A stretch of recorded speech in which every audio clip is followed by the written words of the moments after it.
Hey, thanks for making it to Veterans Info Tap. I'm glad you made it. I wanted to talk to you about not one, not two, but three must-dos when it comes to getting the most out of your VA claim, whether it is a claim for increase, a claim for secondaries, or your initial claim, or a new condition that you may have forgotten about and you are filing for. This is really important because, look, you can spin your wheels, you can be frustrated and all of that, but if you focus on accomplishing three things, you're going to have a much smoother process, in my opinion, as you're doing this. As I'm talking through this, I might add more in, but I'm going to start with three things that I think everybody should do. Before I jump in, I want to say thank you for the super thanks comment from Dominga Barboza. Thank you so much. I really appreciate the support. Please hit the thumbs up, subscribe, share with a friend, all that good stuff. I truly appreciate it. Every minute watched and every thumbs up helps to push this into the hands of more folks and helps to grow the channel and get the word out to more people. More of our brothers and sisters, spouses, dependents can get this information. If you want to support the channel in other ways, you can do that by becoming a member. You can go to the homepage. You'll see kind of tabs there and a membership tab that you can click on. Thank you so much to all you members. I truly appreciate your continued support. It really does mean the world to me. All right, so let's jump into this. The three things. So the first thing that you don't have to do any of this, first of all, right? You can stumble through and you could be frustrated. That is an option.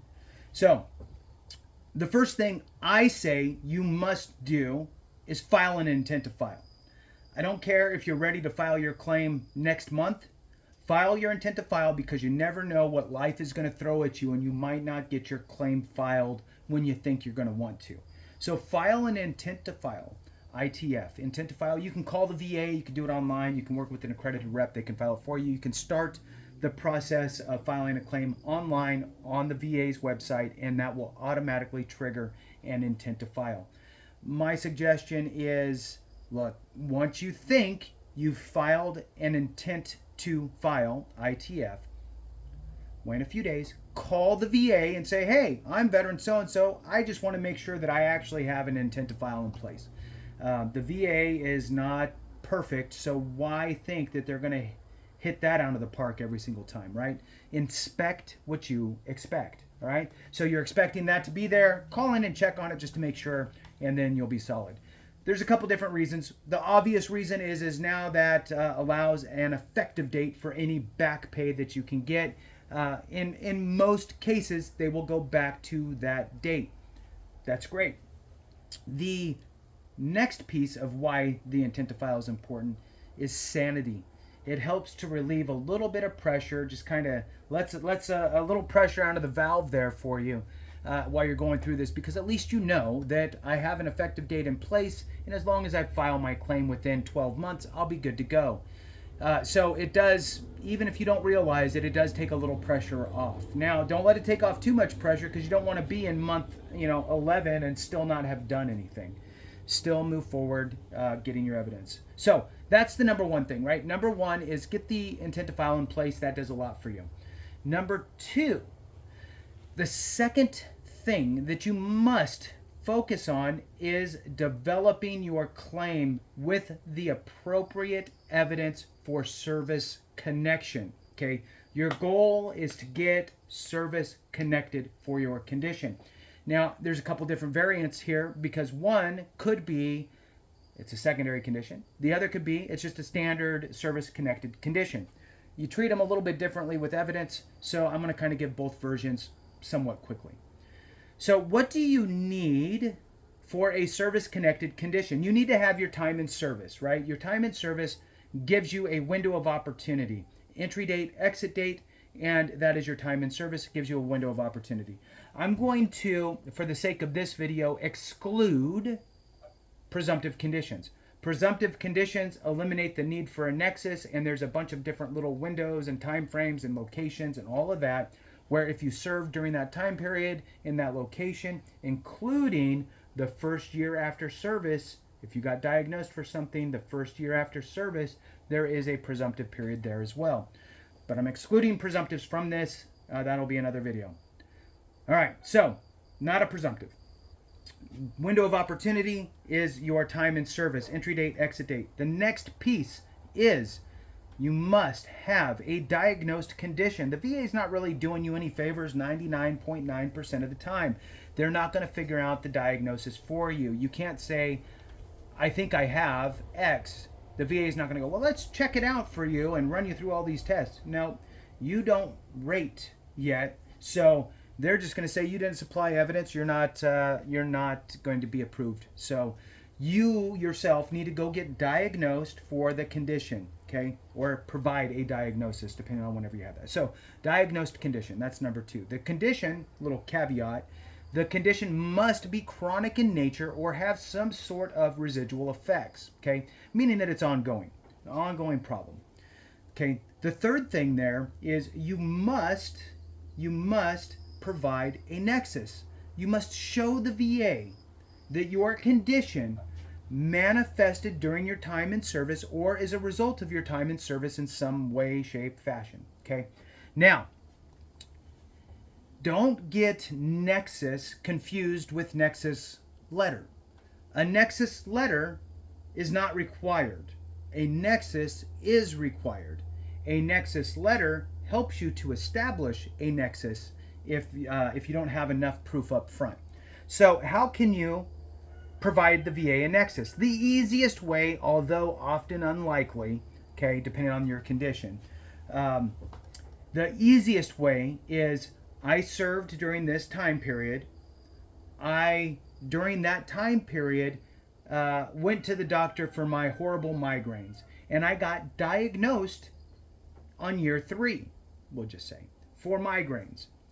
Okay, your diagnosis being in your military time frame automatically creates a nexus. So in this case, your diagnosis is doing 2 things. One, it's taking care of the diagnosis aspect of what's required to provide for evidence, but the date of the diagnosis is also checking the box for nexus because it happened during your time in service. You have proven without a doubt to the VA that your condition manifested during your time in service in this example. Now, let's say that you did not get diagnosed during your time in service, and I don't even know, I'm just going to throw out an example, right? That's something that could happen. Your 5 years goes by. You've been battling with migraines ever since you've been in service, but you never documented it because, well, we all know, right? You just don't go because you don't want any ramifications of, missing out on other important activities. So you don't go to your medic or your battalion aid station or your doc or any of that stuff. So there you are. You've suffered with migraines. You got hands full of Motrin and you moved on, and like a good soldier or airman or sailor or whatever, there you are. So now you move on, you get out, and you keep treating yourself with Motrin or aspirin or whatever it is. Then finally, 5 years down the road, you go get diagnosed. Well, now you got your time in service, you have a diagnosis, but your diagnosis is outside of that time frame. Now you need to get more documentation to provide that evidence of a nexus. This is where a Nexus Letter would come into play. Your doctor essentially could say, let's just say that your MOS or your AFSC had you sniffing jet fuel, right? So you're sniffing jet fuel your whole time and you've developed migraines. Your doctor can say that, due to your MOS or your AFSC and the JP8 or whatever it is that you were sniffing has led to you to have these chronic migraines and blah, blah, blah, and whatever rationale, and if there was a study and all that stuff can all be supplied with that letter, and then that becomes part of your evidence for the nexus.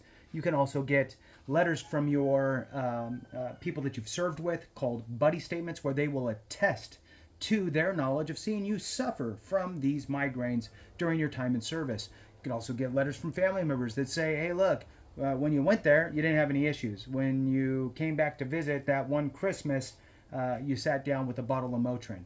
So they can also write you letters. So that's what you need. You need time in service, diagnosed condition, and a nexus. That is important because that is what it's going to take to get you service connected. Service connected is the second thing I was talking about. So just a fast recap. Number 1 of the 3 things. Number 1 is put in the intent to file. Number 2 is make sure you document everything appropriately to get the VA to grant you service connection. Here's number 3. During that process of developing all of your evidence and getting everything together, you must absolutely, before you file your claim, research your specific conditions with regard to the VA's schedule of ratings. Google search it, you'll find it in the VA's website. It's a little bit cumbersome, I get it. You got to click on the different books. They have it broken down by body system, and then you'll find your condition. If that's too much to get through, a lot of the bigger attorney firms out there that help veterans will pull stuff out onto their website from the schedule of ratings, and you can read it there. So you want to ensure that you get the appropriate rating. Okay, it's great you got service connected for migraines, but are you service connected at 10% and you should be 50%, right? That's a big difference. Stan even agrees. For those that don't know, Stan's my rooster. So having the appropriate rating is key. You, yourself, you, the veteran, have a lot of power in this because you're the patient. You know you better than anybody. So for things like migraines or hiatal hernia, it's your description of what is going on with you that is really going to drive the rating.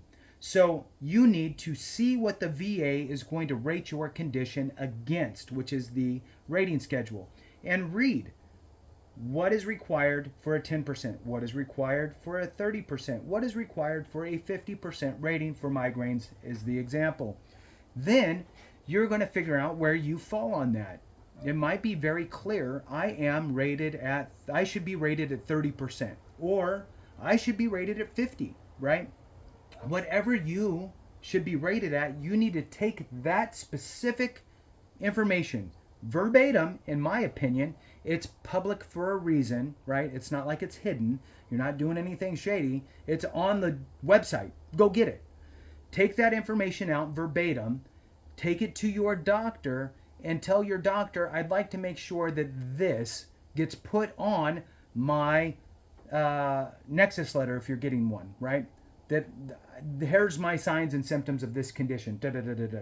Makes it very easy for a VA rater to go, oh, you meet all the criteria for that rating. Have them also put it into your note, into your medical records notes. Also, if you have the ability to do so with your service provider, go ahead and have them complete a public-facing DBQ, disability questionnaire. Okay, but again, remember that a disability questionnaire, a DBQ, is a blank form. It is worthless. And the stuff that gets written on it is either going to help you or hurt you. So make sure that you are helping to guide your doctor with the information that the VA provides on the schedule of ratings to help put that into the DBQ, right?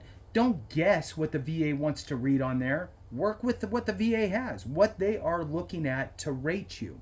This is exactly what's going to happen to you in the CMP exam. The CMP examiner is going to essentially be filling out a DBQ, asking you questions that you're going to answer, and then they're going to annotate and give back to the VA rater to rate you. Wouldn't it be nice if you knew the right way to describe your condition so the VA rater can rate you appropriately? You can. It's the schedule of ratings. You can print it out, take it with you, read it verbatim to them, right? Look, this is a really important appointment for me. I just want to make sure I get everything right. I wrote some things down. I'm going to just read it off of this if you don't mind. I tend to forget things.